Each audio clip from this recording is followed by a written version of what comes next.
चलिए फ्रेंड, आज का लेक्चर स्टार्ट करते हैं। तो ये आपका पॉलिटी का मैराथन चल रहा था। इससे पहले हमने 37 मिनट की वीडियो में 140 क्वेश्चन तक कर लिए हैं। तो जिन लोगों ने उस वीडियो को नहीं देखा है तो प्लीज़ जाके वीडियो को देख लें। आपका 100% 5 नंबर आएगा। इतने ही क्वेश्चन से आएगा। टोटल हम 300 क्वेश्चन करेंगे। तो आज हम 60 क्वेश्चन करेंगे, कल इसके बाद 100 क्वेश्चन और कर लेंगे तो पूरा का पूरा कंप्लीट हो जाएगा। इसलिए आपको वीडियो पूरा देखना है। और जिन्होंने पिछला वीडियो नहीं देखा है वो वीडियो जाकर देख लें, डिस्क्रिप्शन में आपको मिल जाएगा। और साथ साथ आई बटन पे भी क्लिक करके आप देख सकते हैं। तो प्लीज़ आप लोग वीडियो को पूरा देखिएगा, अच्छे से देखिएगा। 100% आपका क्वेश्चन यहीं से होगा।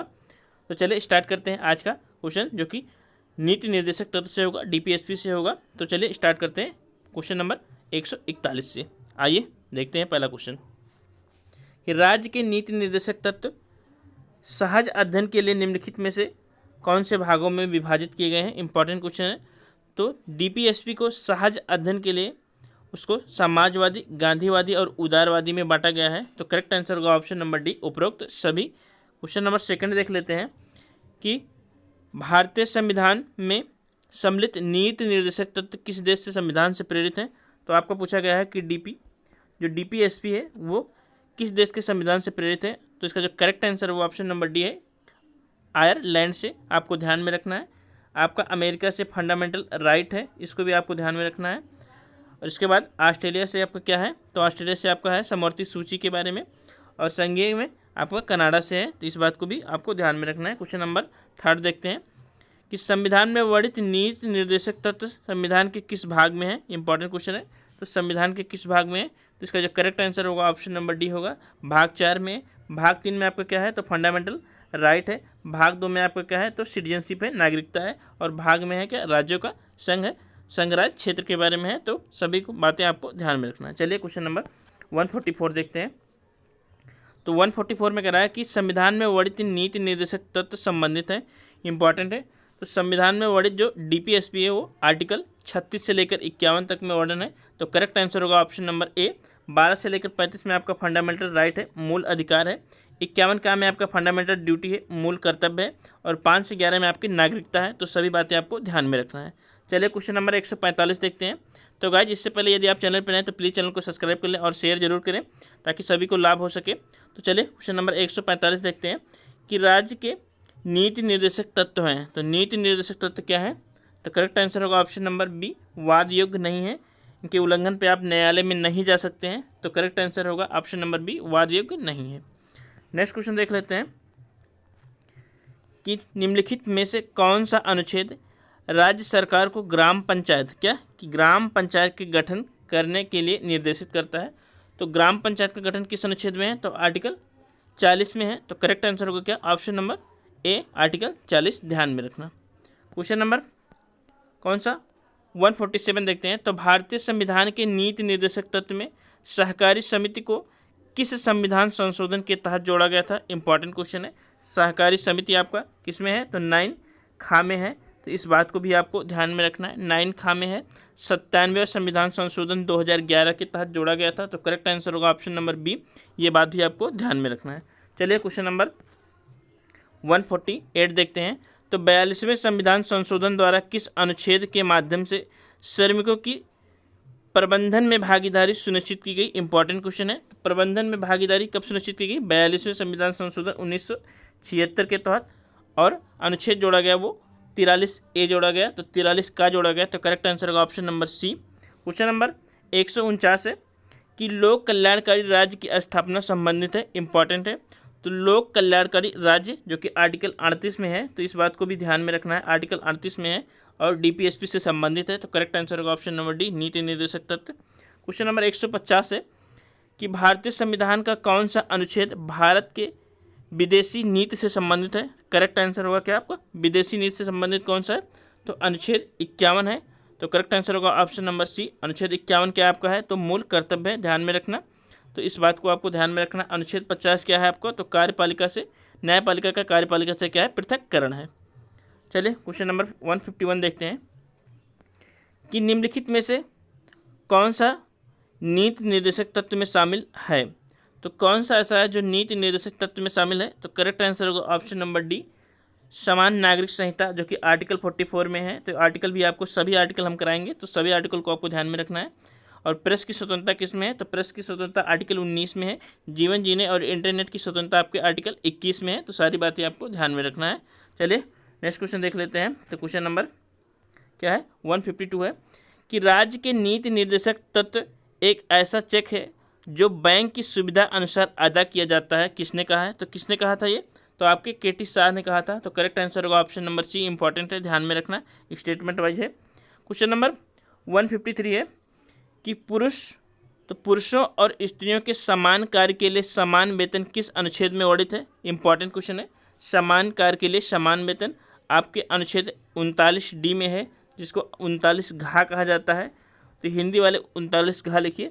तो करेक्ट आंसर होगा ऑप्शन नंबर डी, ध्यान में रखना। क्वेश्चन नंबर 154 है कि न्यायपालिका का कार्यपालिका से पृथक्करण किस अनुच्छेद में है। तो न्यायपालिका का कार्यपालिका से पृथक्करण अनुच्छेद किस में है, अभी हमने बताया था कि अनुच्छेद 50 में है। तो करेक्ट आंसर होगा क्या, option number A. Next question देख लेते हैं। तो क्वेश्चन नंबर 155 है कि कुछ दशाओं में काम, शिक्षा और लोक सहायता पाने का अधिकार किस अनुच्छेद में वर्णित है। तो कुछ दशाओं में काम, शिक्षा और लोक सहायता पाने का अधिकार अनुच्छेद 41 में है। तो करेक्ट आंसर होगा ऑप्शन नंबर सी। चलिए नेक्स्ट क्वेश्चन देख लेते हैं। क्वेश्चन नंबर 156 है। तो 156 के बारे में देख लेते हैं कि क्या है। तो 156 कह रहा है कि निम्नलिखित में से कौन सा संविधान संशोधन, तो कौन सा संशोधन राज्य के नीति निर्देशक तत्व से संबंधित नहीं है। तो इसमें से कौन सा संशोधन DPSP से संबंधित नहीं है, उसके बारे में पूछा गया है। तो 42वां संविधान संशोधन है। 86वें संविधान संशोधन के तहत 21 का को क्या शिक्षा का अधिकार मूल अधिकार में जोड़ा गया था। 97वें संविधान संशोधन से सहकारी समिति। तो आपका जो करेक्ट आंसर होगा ऑप्शन नंबर बी होगा, कौन सा, तो आपका 46वां संविधान संशोधन नहीं है। तो इस बात को आपको ध्यान में रखना है। नेक्स्ट 157 देखते हैं कि उच्च न्यायालय के न्यायाधीश की सेवानिवृत्ति की आयु कितनी होती है। तो आपका उच्च न्यायालय से क्वेश्चन है ये। तो उच्च न्यायालय जो कि वर्तमान में कितने हैं टोटल उच्च न्यायालय, तो 25 हैं। इस बात को भी आपको ध्यान में रखना है। तो कितनी है आयु, तो 62 वर्ष है। तो करेक्ट आंसर होगा ऑप्शन नंबर सी। 65 वर्ष किसका है, तो सुप्रीम कोर्ट का है, उच्चतम न्यायालय का। तो इस बात को भी आपको ध्यान में रखना है। क्वेश्चन नंबर 158 देखते हैं कि उच्च न्यायालय के न्यायाधीश के वेतन और भत्ते दिए जाते हैं। इंपॉर्टेंट क्वेश्चन पूछा जा सकता है कि वेतन भत्ते कहाँ से दिए जाते हैं। तो भारत की नहीं, राज्य की समेकित निधि से दिया जाता है, जिसे संचित निधि कहा जाता है। तो करेक्ट आंसर होगा ऑप्शन नंबर बी, ध्यान में रखना।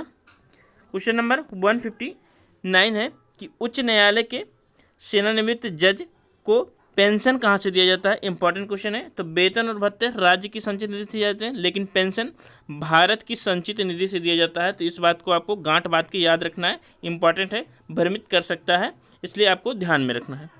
क्वेश्चन नंबर 160 है क्या कि अंडमान और निकोबार द्वीप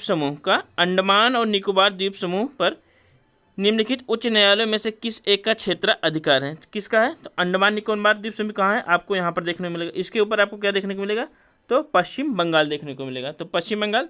तो करेक्ट आंसर होगा option number B, Kolkata. Guys video यदि आपको अच्छा लगे तो प्लीज़ चैनल को सब्सक्राइब कर लीजिए। कल के मैराथन क्लास में जो हमने इससे पहले का पॉलिटी का लिया था, उसमें एक स्टूडेंट ने कमेंट किया था कि सर फाइनेंशियल बिल क्या, तो फाइनेंशियल बिल आर्टिकल 112 में है। तो उसको मैं बता दूं कि फाइनेंशियल बिल आर्टिकल 112 में नहीं है, आर्टिकल 117 में है, आपको ध्यान में रखना है। तो आर्टिकल 117 में है, फाइनेंशियल बिल आर्टिकल 12 में नहीं है। आर्टिकल 12 में 112 में क्या है आपका, आर्टिकल 12 में है कि वार्षिक वित्तीय वितरण, जिसको सामान्य भाषा में क्या कहा जाता है, बजट कहा जाता है। जबकि संविधान में, भारतीय संविधान में कहीं भी बजट का प्रयोग नहीं किया गया है, तो इसको ध्यान में रखना है। और जो आपका मनी बिल है, जिसको क्या कहते हैं, धन विधेयक कहते हैं, वो आर्टिकल 110 में है, वही हमने बताया था, लेकिन उसको डाउट हो गया था, तो आप लोग ध्यान में रखिएगा। चलिए क्वेश्चन नंबर 100 क्या देखते हैं, 161 देख लेते हैं। तो 161 क्या है कि वर्तमान में भारत में कुल कितने उच्च न्यायालय हैं। इंपॉर्टेंट क्वेश्चन है। तो वर्तमान में भारत में कुल कितने उच्च न्यायालय हैं, तो 25 है। तो करेक्ट आंसर होगा option number B. Question number 162 देखते हैं कि निम्नलिखित उच्च न्यायालयों में से कौन सा एक से अधिक राज्य या केंद्र शासित प्रदेश के लिए है। तो राज्य या केंद्र शासित प्रदेश के लिए एक से अधिक कौन सा है, तो आपका है मुंबई। तो करेक्ट आंसर होगा ऑप्शन नंबर डी, मुंबई, जो कि दादर नगर हवेली गोवा सभी का है, तो ध्यान में रखना। क्वेश्चन नंबर 163 है कि निम्नलिखिट में से किसके मामले उच्च न्यायालय और उच्चतम न्यायालय दोनों की आधिकारिकता क्षेत्र में आते हैं। तो सुप्रीम कोर्ट और हाई कोर्ट दोनों के क्षेत्र में आते हैं। तो क्या आता है? मूल अधिकारों का संरक्षण। सुप्रीम कोर्ट आर्टिकल 32 के तहत और हाई कोर्ट आर्टिकल 226 के तहत। तो ध्यान में रखना। क्वेश्चन नंबर 164 है कि जब सर्वोच्च न्यायालय किसी संस्थान अथवा व्यक्ति को उसके दायित्व के निर्वहन हेतु लेख जारी करता है तो उसे कहते हैं, तो उसे क्या कहते हैं? तो उसको कहते हैं परमादेश। तो करेक्ट आंसर होगा ऑप्शन नंबर बी, परमादेश। क्वेश्चन नंबर 165 है कि निम्नलिखित में से कौन सा अधिकार राज्य उच्च न्यायालय का क्षेत्राधिकार नहीं है? इंपॉर्टेंट है। तो राज्य उच्च न्यायालय का क्षेत्राधिकार नहीं है, तो कौन सा नहीं है?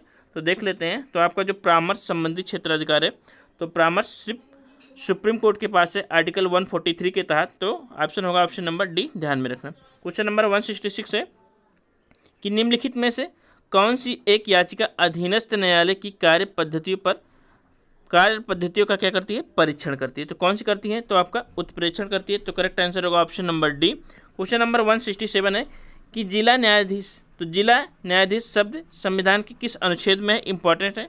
तो जिला न्यायाधीश जो शब्द संविधान के अनुच्छेद 233 में है। तो करेक्ट आंसर होगा option number C. Question number 168 है कि उच्च न्यायालय का न्यायाधीश अपना त्यागपत्र संबोधित करता है। तो उच्च न्यायालय का जो न्यायाधीश है अपना त्यागपत्र किसे देगा? तो राष्ट्रपति को देगा। तो करेक्ट आंसर होगा option number A. Question number 169 है कि इलाहाबाद उच्च न्यायालय की स्थापना कब हुई थी? इंपॉर्टेंट क्वेश्चन है। तो इलाहाबाद उच्च न्यायालय की जो स्थापना हुई 1866 में हुई थी। आंसर होगा option number C. Question number 170 है कि भारत में उच्च न्यायालय संस्था का सर्वप्रथम गठन कब किया गया था? तो उच्च न्यायालय जो संस्था थी उसकी जो सर्वप्रथम गठन किया गया था, कब किया गया था? तो 1862 में किया गया था। इस बात को आपको ध्यान में रखना है। क्वेश्चन नंबर 171 है। तो गाइस यदि आप चैनल पर नए हैं तो प्लीज़ चैनल को सब्सक्राइब कर लीजिएगा। आपको 100% लाभ मिलेगा। बहुत छोटे से समय में हम आपको लगभग 300 क्वेश्चन देने वाले हैं। तो आपका ये सेकंड लेक्चर है। थर्ड लेक्चर आपका कल आएगा, जिसमें आपको स्थानीय स्वशासन और जिला न्यायाधीश साथ में साथ पंचायत से संबंधित सारे क्वेश्चन कवर कर दिए जाएंगे। तो आपका पूरा का पूरा पॉलिटी कंप्लीट हो जाएगा। तो चलिए क्वेश्चन नंबर 171 है कि निम्नलिखित में से किसको अधिकार है कि वह 2 या 2 से अधिक राज्यों या संघ राज्य क्षेत्रों के लिए एक साझा उच्च न्यायालय की स्थापना कर सके? तो किसको है? तो आपके संसद को है। तो करेक्ट आंसर होगा option number C. Question number 172 है कि 8 केंद्र शासित प्रदेशों में से किस एक में स्वयं का उच्च न्यायालय है? तो स्वयं का उच्च न्यायालय कहाँ पे है? तो दिल्ली में है। तो करेक्ट आंसर होगा option number D. Question number 173 है कि भारतीय संविधान के किस अनुच्छेद के तहत उच्च न्यायालय का प्रावधान है? इंपॉर्टेंट क्वेश्चन है। तो उच्च न्यायालय का प्रावधान कहाँ पे है? तो आर्टिकल 214 से लेकर 231 के बीच में है। तो आपको ध्यान में रखना है। वहीं आपका सुप्रीम कोर्ट किस में है? तो 124 से लेकर 147 तक है। तो इस बात को भी आपको ध्यान में रखना है। चलिए क्वेश्चन नंबर अगला देख लेते हैं। 174 है कि भारतीय संविधान में उच्च न्यायालय के न्यायाधीशों की संख्या कितनी होनी चाहिए, यह कौन निर्धारित करता है? इंपॉर्टेंट क्वेश्चन है। तो कौन निर्धारित करता है? तो यह किस पे छोड़ा गया है? तो आपके राष्ट्रपति पर छोड़ दिया गया है कि कितनी संख्या होनी चाहिए। तो करेक्ट आंसर होगा ऑप्शन नंबर बी। अगला क्वेश्चन देख लेते हैं। क्वेश्चन नंबर 175 है कि उच्च न्यायालय के न्यायाधीशों की नियुक्ति कौन करता है? इंपॉर्टेंट क्वेश्चन है। तो उच्च न्यायालय की जो न्यायाधीश होते हैं उनकी नियुक्ति कौन करते हैं? तो भारत के राष्ट्रपति जी करते हैं। तो करेक्ट आंसर होगा ऑप्शन नंबर बी। अगला क्वेश्चन है कि उच्च न्यायालय के मुख्य न्यायाधीश को शपथ कौन दिलाता है? अब यहाँ पे आपको ध्यान में रखना कि शपथ कौन दिलाता है? तो राज्य के राज्यपाल जी दिलाते हैं। तो करेक्ट आंसर होगा ऑप्शन नंबर बी। नियुक्ति आपके राष्ट्रपति जी करेंगे, शपथ दिलाएंगे आपके राज्य के राज्यपाल। तो बात को ध्यान में रखना है। क्वेश्चन नंबर 177 है कि किसी उच्च न्यायालय से किसी दूसरे उच्च न्यायालय में न्यायाधीशों का हस्तांतरण कौन करता है? तो कौन करता है? तो आपके राष्ट्रपति जी करते हैं। तो करेक्ट आंसर होगा option number B. Next question देख लेते हैं। क्वेश्चन नंबर 178 है कि निम्नलिखित में से किसको अपनी अवमानना के लिए दंड देने का अधिकार है? तो अवमानना के लिए दंड देने का अधिकार किसके पास है? तो उच्च न्यायालय और उच्चतम न्यायालय दोनों के पास है। तो करेक्ट आंसर होगा ऑप्शन नंबर डी, ए और बी दोनों। अधीनस्थ न्यायालय के पास नहीं है, ध्यान में रखना है। क्वेश्चन नंबर 179 है कि उच्च न्यायालय के रीट क्षेत्राधिकार भारतीय संविधान के किस अनुच्छेद में है? तो रीट जारी करने का जो क्षेत्राधिकार है भारतीय संविधान के किस अनुच्छेद में? उच्च न्यायालय के हाई कोर्ट का। तो आर्टिकल होगा कौन सा? 226 होगा। और हाई कोर्ट का नहीं, सुप्रीम कोर्ट का कितना है? तो आर्टिकल 32 है। तो इस बात को भी ध्यान में रखना है। चलिए क्वेश्चन नंबर 180 देखते हैं कि नागालैंड राज्य का न्याय क्षेत्र किस न्यायालय में आता है। इंपॉर्टेंट क्वेश्चन है। तो नागालैंड राज्य का जो न्याय क्षेत्र है वो आपके गुवाहाटी उच्च न्यायालय में आता है, जो कि असम में है। तो करेक्ट आंसर होगा ऑप्शन नंबर डी। बात को ध्यान में रखना है। अगला क्वेश्चन देख लेते हैं। क्वेश्चन नंबर 181 है कि दो या अधिक राज्यों के लिए एक साझा उच्च न्यायालय, क्या कह रहा है कि दो या दो से अधिक राज्यों के लिए एक साझा उच्च न्यायालय की स्थापना किस अनुच्छेद में वर्णित है। तो इसका जो करेक्ट आंसर होगा वो होगा ऑप्शन नंबर सी, आर्टिकल 231 में है। तो ध्यान में रखना, आर्टिकल 231 में ऐसा प्रावधान किया गया है। ऐसे में क्या कह रहा है कि मौलिक अधिकार भारतीय संविधान के किस भाग में है। तो ये आपका फंडामेंटल राइट से क्वेश्चन है कि मौलिक अधिकार भारतीय संविधान के किस भाग में है। तो करेक्ट आंसर होगा कौन सा, ऑप्शन नंबर सी होगा। भाग 3 में मौलिक अधिकार को रखा गया है, भाग 2 में आपकी नागरिकता है, और भाग 4 में आपका क्या है, DPSP है, और भाग 5 में आपका संघ सरकार है, तो केंद्र है। तो उसका वो आपको ध्यान में रखना है। क्वेश्चन नंबर 183 देखते हैं। तो 183 कह रहा है कि मौलिक अधिकार का वर्णन संविधान के किस अनुच्छेद में है। इंपॉर्टेंट क्वेश्चन है। तो मौलिक अधिकार का जो वर्णन संविधान के अनुच्छेद 12 से लेकर 35 में है। तो करेक्ट आंसर होगा ऑप्शन नंबर कौन सा, ऑप्शन नंबर डी।